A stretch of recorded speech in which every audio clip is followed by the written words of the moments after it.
All right, welcome back to the Blitz Banter podcast. Today, we're going to go through our running back and wide receiver rankings heading into week 8 of the fantasy football season. I'll start with my running back rankings. We're just going to read them from top to bottom, and then we'll dive a little bit deeper into both running backs and wide receivers and where our lists or rankings differ. So I'll start with my running back rankings. I'm going to start, like I said, from top to bottom. At number 1, I have Bijan Robinson. 2 is Saquon Barkley, coming off a really great performance against the New York Giants, arguably a top 2 running back along with Derrick Henry this season. I have Derrick Henry at 4, but ahead of him, I have Breece Hall. Number 5, I have Jahmyr Gibbs. 6 is Joe Mixon. 7 is Kenneth Walker III. 8, Kyron Williams. 9 is Devon Achane. 10, Kareem Hunt. Kind of bold to have him crack inside the top 10, but 2 rushing touchdowns. He's taken over very well in Kansas City for Isaiah Pacheco, and he's got a favorable matchup this coming week against Vegas. 11 is Aaron Jones, assuming he continues to stay healthy. He was questionable. I believe he is questionable again now going into the next game, but as long as he stays healthy, I got Aaron Jones 11, Jordan Mason 12, Najee Harris at 13, coming off of 2 really good weeks and now a primetime matchup against the Giants. I know they have a good run defense, but should excel there. 14, Josh Jacobs. And rounding out the list, can't include Jahmyr Gibbs and not talk about David Montgomery again. Got that massive contract a couple weeks ago, and it's just been good all season. I think we were talking about it going into this episode. He gives you a good 6, 7 points alone, and then touchdowns and more. So has to be a top 15 running back. So Bijan 1, 2, Breece Hall 3, Derrick Henry 4, Jahmyr Gibbs 5, Joe Mixon 6, Kenneth Walker the third, 7, 8, Kyron Williams, 9, Devon Achane, 10, Kareem Hunt, 11, Aaron Jones, 12, Jordan Mason, 13, Najee Harris, 14, Josh Jacobs, and 15, David Montgomery for me to round out my list. I'll let you guys go through your lists and then we'll talk a little bit about it. Yeah, I'll just go through my top 15 really quickly for running backs. Number 1, Derrick Henry. Number 2, I got Saquon Barkley. Number 3, got Kenneth Walker. Number 4, Joe Mixon. Number 5, Breece Hall. 6 is Bijan Robinson. 7, I got Jahmyr Gibbs. 8, we're gonna go with Devon Achane. 9, I got Kyron Williams. Number 10, Jonathan Taylor. 11, James Cook. 12, Aaron Jones. 13 is James Conner. 14 is David Montgomery. And to round it out at 15, I got Kareem Hunt. All right, all right. Here is my 15. We're gonna go number 1, Bijan Robinson. Number 2, Breece Hall. Number 3, Derrick Henry. Number 4, Saquon Barkley. Number 5, Jahmyr Gibbs. Number 6, Ken Walker. Number 7, Joe Mixon. Number 8, Kyron Williams. Number 9, Devon Achane. Number 10, Aaron Jones. Number 11, James Cook. Number 12, Jonathan Taylor. Number 13, Alvin Kamara. Number 14, David Montgomery. Rounding out the top 15, we have James Conner. All right. Um, just kind of looking at this list, there's one name I want to start off with. I think I want to go with Kareem Hunt here. So Adam has him at 10. I have him at 15, so not in the top 10 for me. But I noticed, Hunter doesn't actually have Kareem Hunt in the top 15. Just kind of curious because I think Kareem Hunt has a very favorable matchup and he's just been nothing short of a producer as a running back in fantasy ever since he was put on the Chiefs. So just kind of interested as to why he's not included into your top 15. Yeah, I mean, if I ranked it in top 20, he'd definitely be on there. Obviously, he's had a good first few games back with the Chiefs after a few years not being there.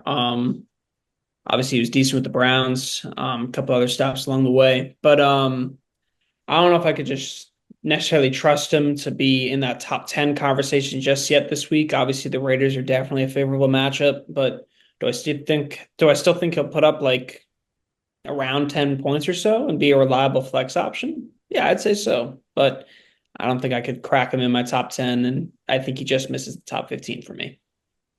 Yeah, I mean, for me, I look at the Raiders, they're 10th in points allowed to the running back position, so I think it's just, you know, I understand that the Chiefs are kind of they don't really got a lot going for them right now, even though they're 6-0, and they're still going to find a way to get wins regardless. But the Raiders really have nothing going for them, so I just think this is just going to be a game where the Chiefs are going to be able to dominate on both sides of the ball, offense and defense, and just I think Kareem Hunt is going to be the focal point of that, and I think he's in line to score, I would say, at least 15 fantasy points this week.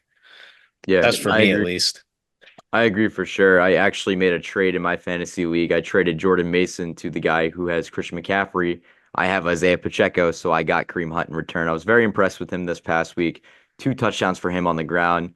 Like Hunter mentioned, he had previously played in Kansas City and then obviously spent some time in Cleveland, but I think he's definitely fitting this backfield very well for Andy Reid and this offense very well in Kansas City. I mean, despite the injuries, you talk about Rashee Rice, you talk about Juju's now on the injury block, obviously Isaiah Pacheco.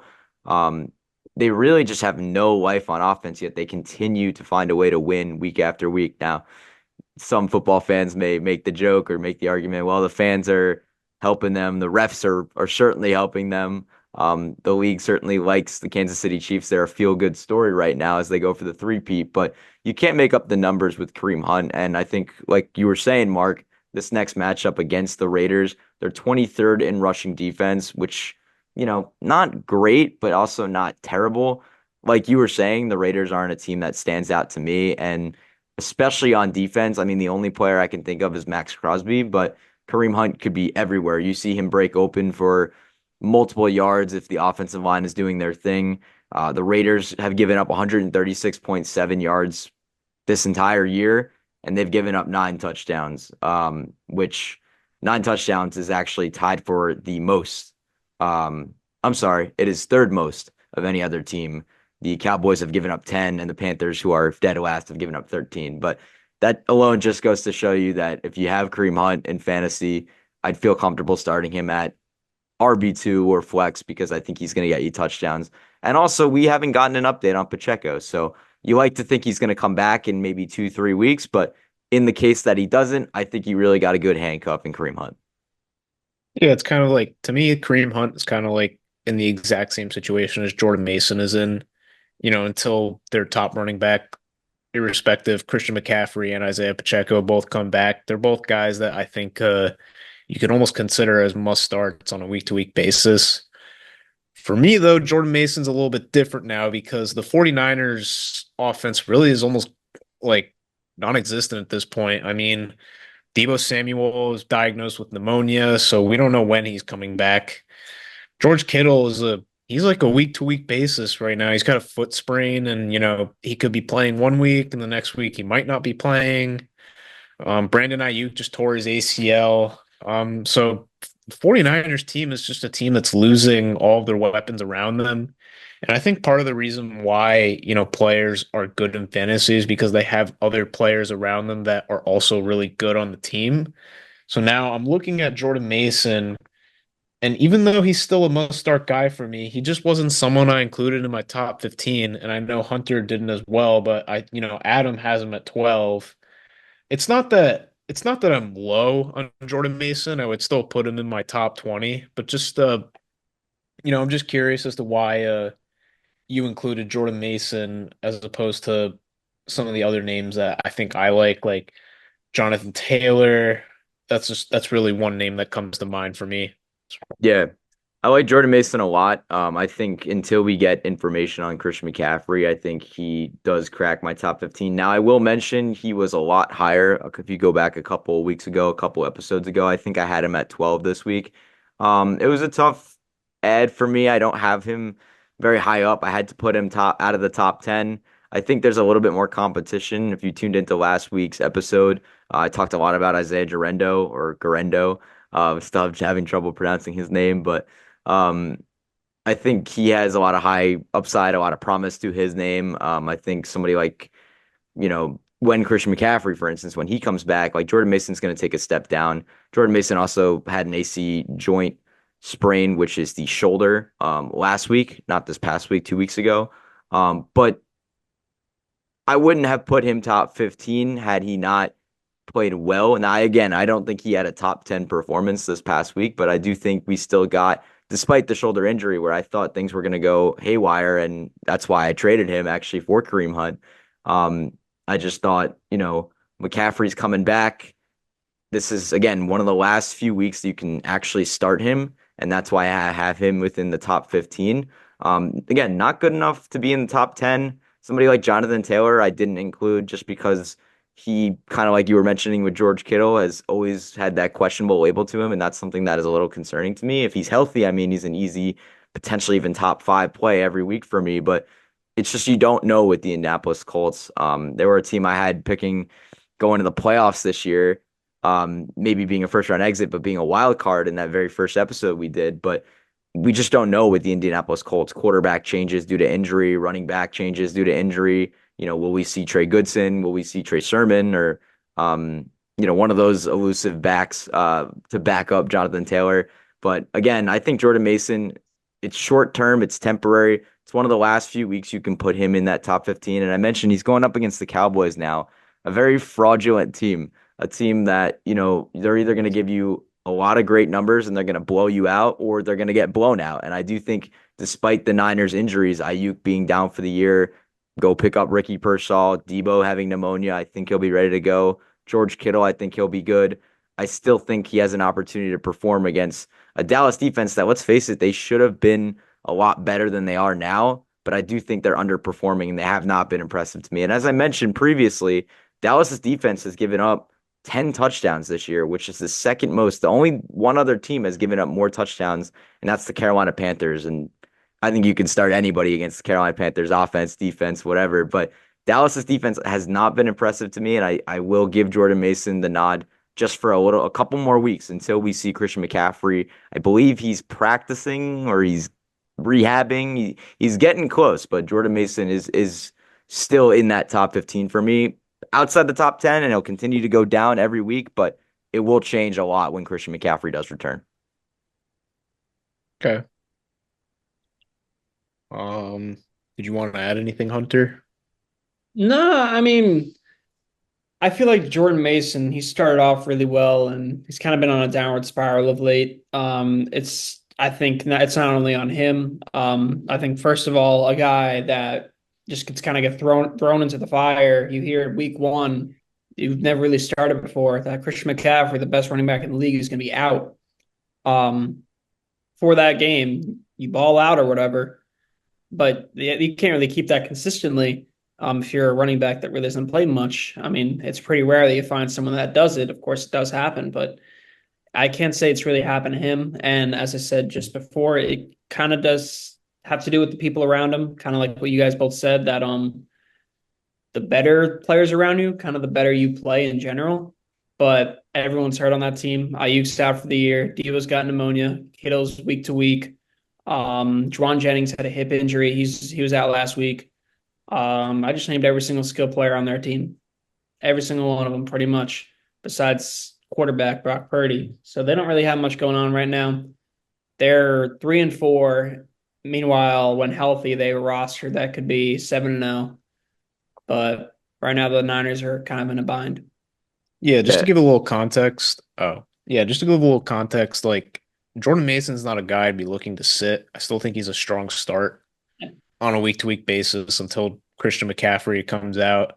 I know Adam mentioned Isaac Gerendo, and he's a very exciting player, but I also just think, when I look at the 49ers offense, Kyle Shanahan's not a guy that wants to feature a running back by committee. Whoever his guy is, he just wants to throw into the fire, and Yeah. that's how he wants to do things. So, To that yeah. point, that's why I'm basically saying I think Jordan Mason you can put as a top 15 running back this week, because once McCaffrey comes back, I think you hit the nail on the head. I think Kyle Shanahan will only go. I mean, why not? You have the best. I don't think it's going to be a 1A, 1B situation. I think that Jordan Mason, who currently has the second most rushing yards of any other running back and the second most carries of any other running back in the league right now with 128 carries and 667 yards this year, we're only going to get so many more opportunities to make him a top 15 running back and start him if you have him on your bench, which is why I sold high on him in my league.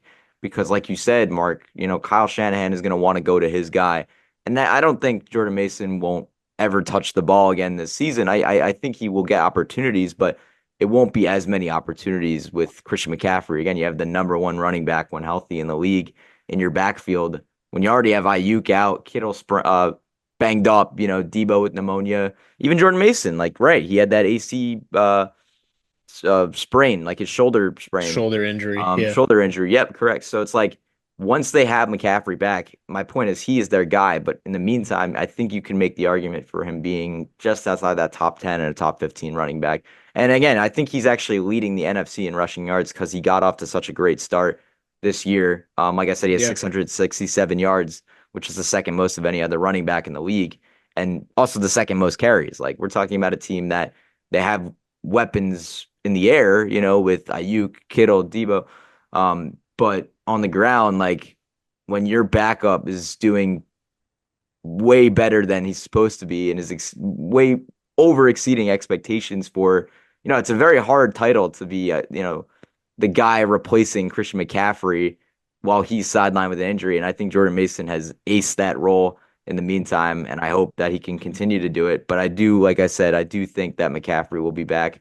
We're entering week 8. I think we're going to see him come back after week 9. They have the bye week 9. I wouldn't expect to see him week 9 or this next week. I would expect maybe week 10, 11, or even 12 if they want to have a little bit more time to rehab and recover.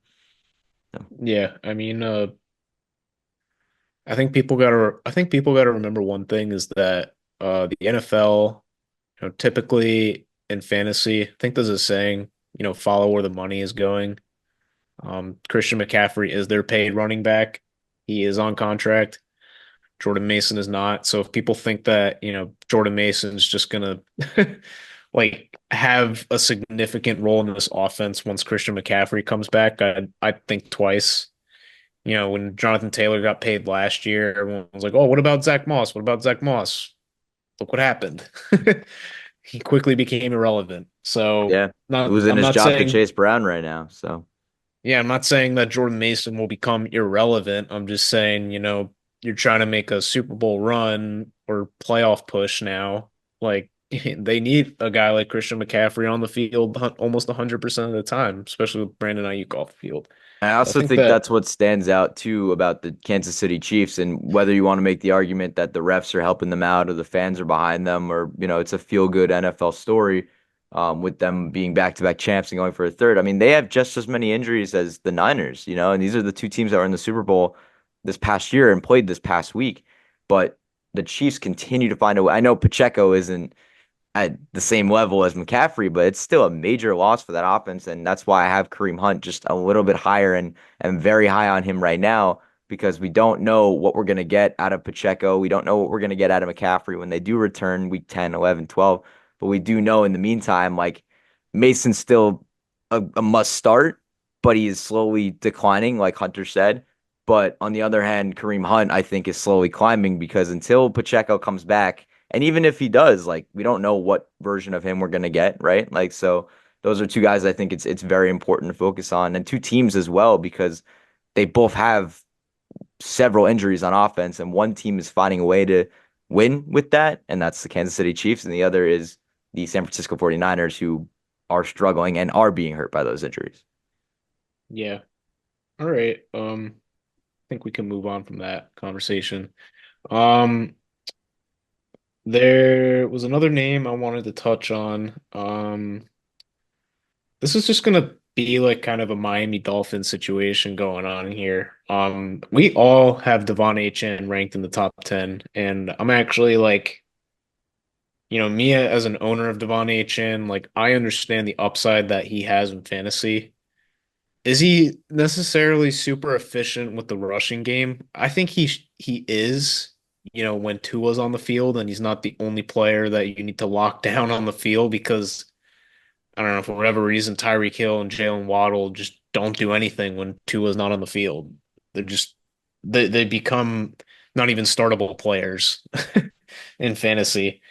But I mean, Devon Achane, like he, when Tua was in when he was in this offense, running the offense, Devon Achane was the RB2 overall through the first 2 weeks. And, that's the upside that Devon Achane delivers. His floor is kind of nothing. but his ceiling is a very high ceiling in fantasy. So for me, he's just a very high upside player. So I have to include him in my top 10.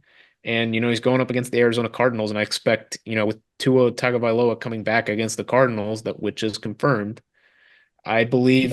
it's not confirmed just yet, but he's trending that way.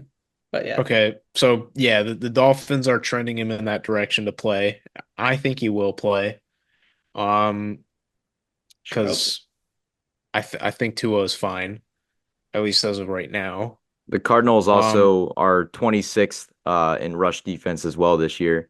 yeah. I have the rush defense like stats and rankings from Fox Sports up right now, and they've allowed 139.6 rushing yards this season, 26 out of 32, right? So the teams that are behind them are the Cowboys, the Seahawks, the Saints, Rams, Colts, and Panthers. Like Devon Achane is, like you said, Mark, I think you hit the nail on the head. Like with Tua Tagovailoa on the field, he will get better, and especially against the team like the Arizona Cardinals, who are so hit or miss. Like they're blowing out teams like the LA Rams, or I believe they won that game earlier on in the season where they like blew them out, but then they're getting blown out by other teams. Or maybe they got blown out by I don't remember how that game went, but they're just a very hot and cold team, and I just feel like defensively, I don't mind their secondary, but their rush defense is terrible. And like you said, Devon Achane, I think actually Tua's return, Tua back on the field will actually benefit Achane more than it will Tyreek Hill. That's my take on that. Okay. Yeah. Yeah. I mean, we're gonna discuss wide receivers in the next video, and we all picked Tyreek to be like after 4 weeks, we finally all said, all right, Tyreek's gonna be in the top 15 or so. And the same thing goes for HN. We left him off a lot of times. It's clear that Tua is the glue, the key to the Dolphins' success. Like my note for both of them, and like for Tyreek and HN is potential return of Tua can reignite Miami offense. It's as simple as that. This is an offense last year that was, I believe, number one in the league in scoring and is now last in the league in scoring per Yeah, game. it's crazy. It's tremendous. You never realize how big of an impact Tua has. Like he got paid this offseason for a reason. Like, and if he returns this week, I could definitely see big things happening for the Miami Dolphins against the Arizona Cardinals for sure. A defense that could definitely, I mean, obviously they did a decent job against the Chargers, but Chargers don't really have that many great assets on their team. And when Tua is back, having Tyreek Hill, Devon Achane, Raheem Mostert, and Jalen Waddle, woo, man, it's going to be exciting. So it really comes down to if he plays or not. Yeah, going If he doesn't play this week, then I don't know if Tyreek and Achane will be top 15. Simple as Yeah, that. absolutely. To me, when I was going into the fantasy draft this year, like the Miami Dolphins was a team that I wanted at least one player on my team, and the player I wanted was Devon Achane because I, with my draft pick, I knew it was a little more reasonable to get him. Um, and yeah, like he was great for me for the first 2 weeks, but when Tua went down, he started to become a sittable player for me. So, yeah, just happy to see. I'm happy to see Devon Achane back because I know that Devon Achane is a high-end RB1 in fantasy, at least when Tua was on the field. So it's good to see that he's back here in the top 15. Yeah, I Um, think a lot of people forget too that a lot of people were picking the Miami Dolphins to potentially even win the AFC East this year. I had them certainly as a playoff team, but obviously with Tua's injury, that impacts Achane, Tyreek, Waddle, Raheem Mostert, everybody, and Mostert was injured as well. But like you said, but like both of you said, Achane now is a startable player. Like you can confidently start him if Tua and like Hunter said he's trending that way, like he will play, and I believe he will, which is great news because a lot of people when he was injured right after that occurred, people were speculating, is this the end of his career? And now we're finally see him most likely starting under center for the Miami Dolphins, and I think it's going to do wonders for Devon Achane. So if you're a Devon Achane owner, like hold on to him. I hope you didn't trade him already.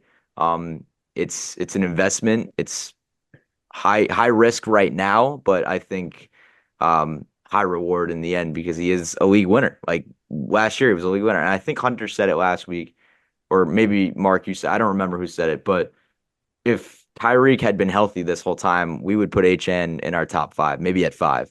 But regardless, he would be a top five running back. Like I had him at 9 this week, and that's assuming that Tua is playing.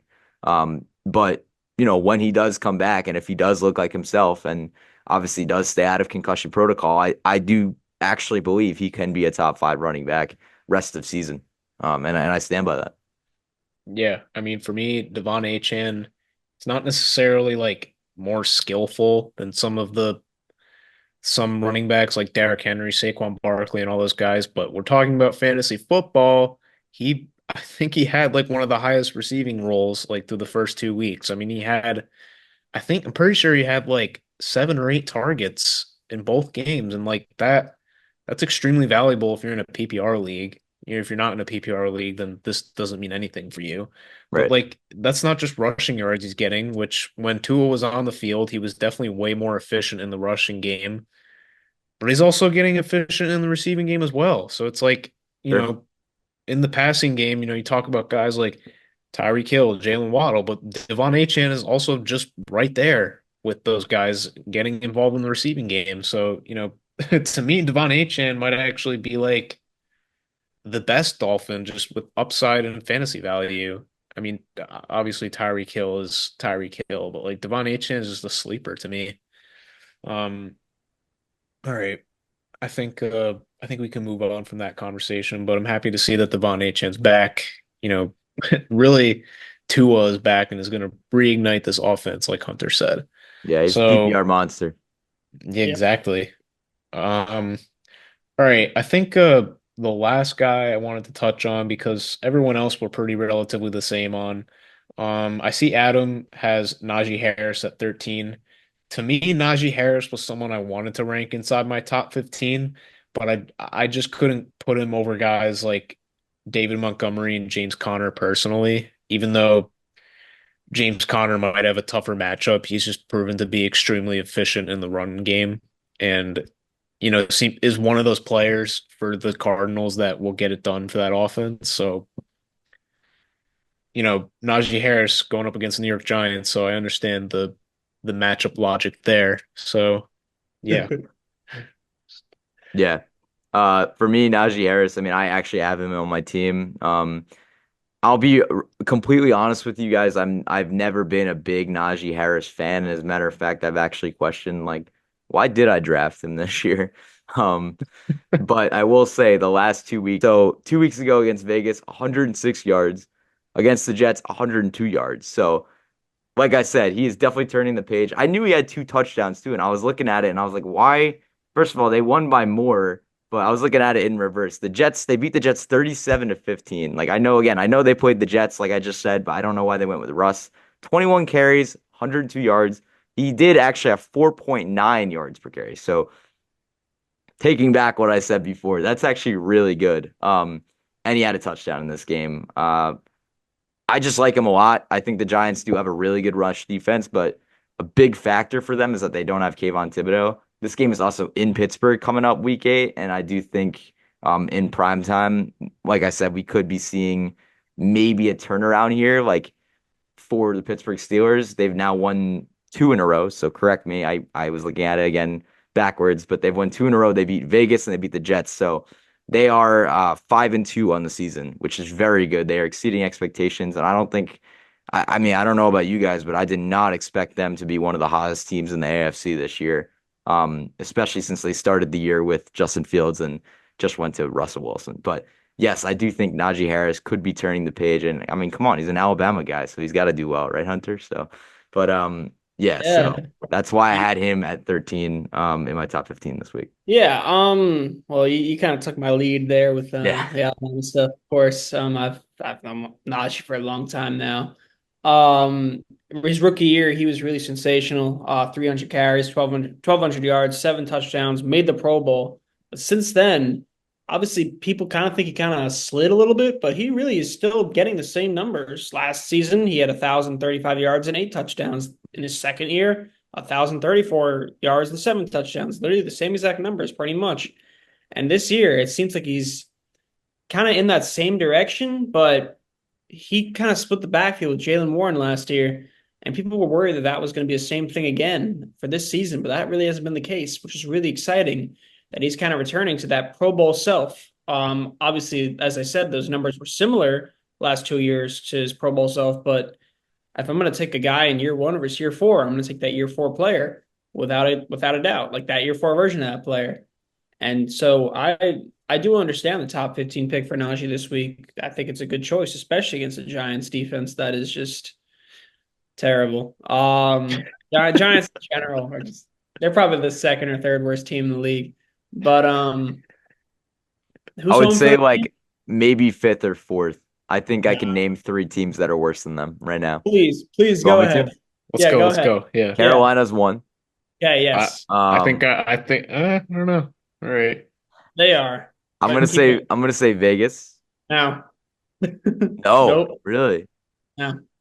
You think the Vegas Raiders are are not worse than the Giants, but the Panthers who can actually generate some offense, Yeah. like No. even in the slightest. Okay, fine. I All maybe right. the Ravens. I don't know. That's close, but who I think else? you can argue New England is definitely ahead of Yeah, them. okay. Yeah, I forgot. Okay. I I I you know what? think The fact that I forgot about the Patriots makes me that I puts think them. I think Forgot about I'll that. you know what? I'll give you do you want Carolina back or do you want the Raiders? Yeah, I think I'll we're take the better than Raiders the back. Raiders. I think we're better than the Raiders. I will say I'll that. take the. I'll take that back. Sure. Fine. All right. So I I guess think fourth. I think we're better than Cleveland too. That I don't know if I could say just yet. Thanks for watching the Blitz Banter podcast. Really hope you enjoyed the episode. Make sure to follow us on Instagram at Blitz Banter Pod. We're making really good graphics. Also follow us on Threads because we're doing a really good job there as well. We're posting graphics and memes, so lots to be had on Instagram. And yeah, thanks so much for watching. Please leave a like on the video and subscribe.